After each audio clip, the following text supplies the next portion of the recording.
OK， 最近咧我諗到一個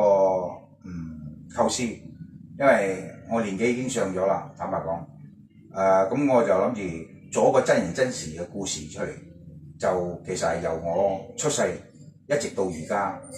關於樂壇係點嘅情況，到底我自己本身由細到大又發生啲乜嘢事，我好想一一咁樣即係拍出2部戲出嚟，同大家全馬嘅人口籌5000萬，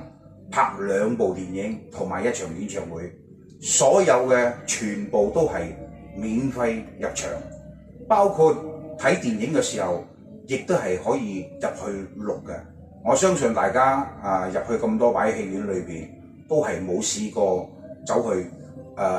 拍戲即係錄影嗰部戲嘅。但係咧，呢一位我申請嘅就係可以將我個故仔傳出全世界都唔係問題，因為我就係好想全世界都知道到底有咩事。一陣間以下我會唱幾隻我自己嘅啲歌曲，從未出過街嘅。咁一啲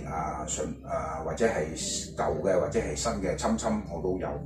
所以我會唱一啲插曲俾大家聽。OK， 係我自己所寫出嘅歌曲。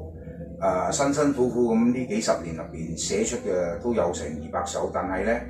我只係想推出我30首歌。咁呢30首歌裏邊咧就會顯示喺入邊呢2部電影度分開出嚟嘅，2部入場都係免費，包括嗰場演唱會都係免費，而且到時大家邊一個全馬嘅人口，華人又好咩人都好，好想 join 我嘅一齊喺嗰個演唱會嗰度出現嘅，多多無人歡迎。多謝你哋支持 ，thank you， 多謝晒，希望你哋嘅鼎力支持 ，OK。